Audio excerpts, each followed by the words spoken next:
Hello बच्चों, अगर आप क्लास 9 की तैयारी कर रहे हो और आप 100% चाहते हो कि भाई आपका सिलेक्शन आपको लेना है। क्लास 6 में आपका सिलेक्शन नहीं हो पाया लेकिन 9th में आपको लेना है, तो क्लास 6 वाली गलती आपको 9th में नहीं करनी है। क्योंकि जितने भी आसान सवाल है उसकी तैयारी तो तुम कर लेते हो, लेकिन जैसे ही आपके सामने कठिन सवाल आते हैं जैसे, तो आप लोग छोड़कर उनको चले जाते हो और यही क्वेश्चन की वजह से आपका मेरिट में नंबर नहीं आता है। तो चलिए शुरू करते हैं। आज के अलजेब्रा के 4-5 सवाल ऐसे हैं जो आपके पेपर में 100% आएंगे और कैसे होंगे बहुत ही आसान है, बस थोड़ा सा ध्यान देना है। क्वेश्चन में बोला गया है कि a-2 का होल स्क्वायर प्लस b+3 का होल स्क्वायर प्लस c-4 का होल स्क्वायर इक्वल टू 0 है। तो a-b+c का मान क्या होगा? तो बच्चों उसके लिए मैं आपको एक बात बता दूं कि कभी भी आपका इस तरह का वैल्यू लिखा हो कि आपका x square plus y square और plus z square is equal to अगर आपका 0 है, तो ये 0 कब हो सकता है? देखो आपको पता है अगर हम किसी भी माइनस की वैल्यू का स्क्वायर करते हैं तो वैल्यू हमेशा हमें प्लस में देगी। और भाई जब वैल्यू प्लस में आएगी तो प्लस करने पर उसकी वैल्यू 0 तो कभी आ नहीं सकती। तो ये 0 कब हो सकता है? ये 0 सिर्फ एक ही कंडीशन में हो सकता है कि इसके अंदर जो रखा है जिसका स्क्वायर किया गया है अगर वो अपने आप में 0 के बराबर हो जाए। ये अगर 0 के बराबर हो जाए तो ऐसी कंडीशन में ये सवाल 0 के बराबर जाएगा, वरना कभी ये 0 के बराबर नहीं जाएगा। तो इसी मेथड को याद रखना हमेशा, कभी भी स्क्वायर का सम आपको 0 के इक्वल टू रख जाए तो ये इंडिविजुअली 0 होंगे तभी आपका उत्तर आएगा। अब ये क्वेश्चन है a-2 का होल स्क्वायर और इक्वल टू में देखो यहाँ पे 0 दिया है और बीच में सारे निशान भी आपके प्लस के हैं। तो ये 0 कब हो सकता है? जब a-2 0 के बराबर हो।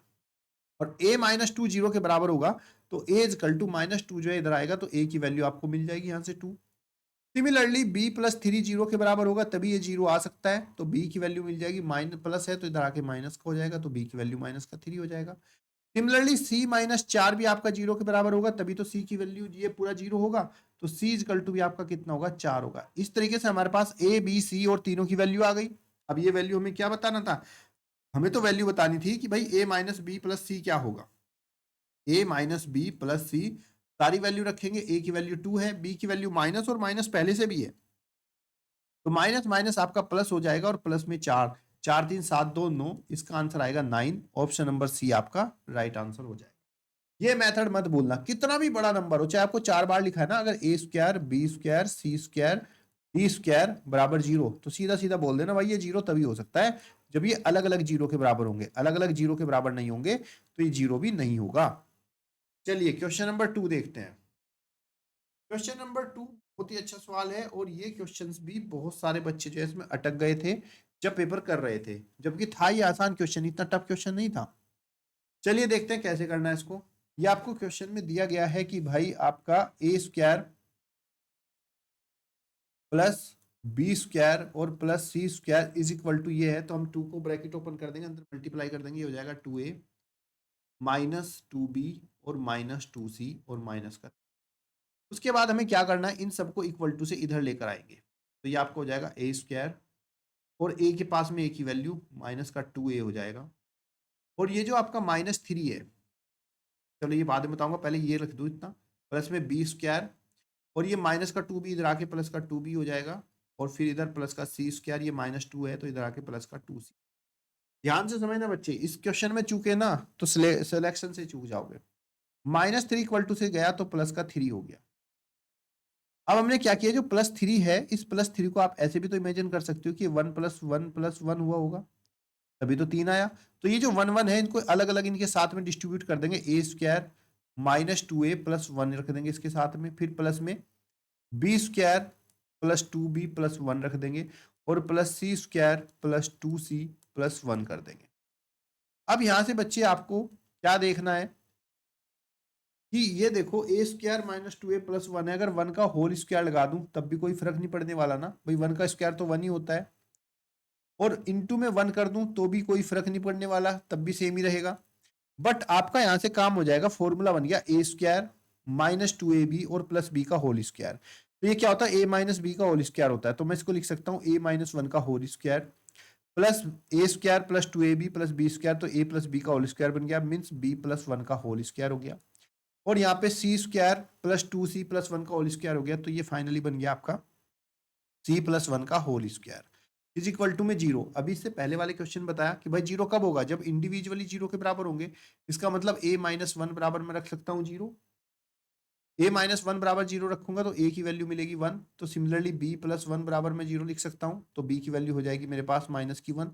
और c प्लस वन बराबर भी मैं 0 लिख सकता हूँ, तो c की वैल्यू हो जाएगी माइनस के 1। अब ये सारी वैल्यू हमें क्या फाइंड करना था, हमें वैल्यू बतानी थी 2a minus three B plus 4c के। तो यहाँ पे लिखेंगे 2a माइनस थ्री बी और प्लस 4c। 2a की वैल्यू है 1, माइनस थ्री बी की वैल्यू है -1 और प्लस 4c, 4 इंटू सी की वैल्यू है -1। 2 वन जा 2, 3 वन जा प्लस का 3, 4 वन जा -4, 3 2 5 -4 इज इक्वल टू 1। तो फाइनली इसका आंसर ऑप्शन नंबर डी जो है राइट आंसर हो जाएगा।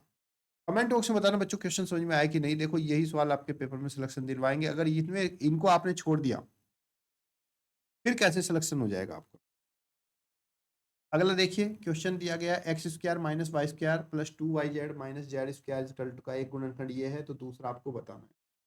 इसमें हम क्या करेंगे, ये जो आपको क्वेश्चन दिया गया है यहाँ पर X square minus Y square plus 2yz और माइनस जेड स्क्वायर, तो यहाँ पे एक्स स्क्वायर इन तीनों में से माइनस कॉमन ले लेंगे। माइनस कॉमन लेंगे तो ये माइनस वाला प्लस हो जाएगा, वाई स्क्वायर माइनस 2yz और प्लस जेड स्क्वायर।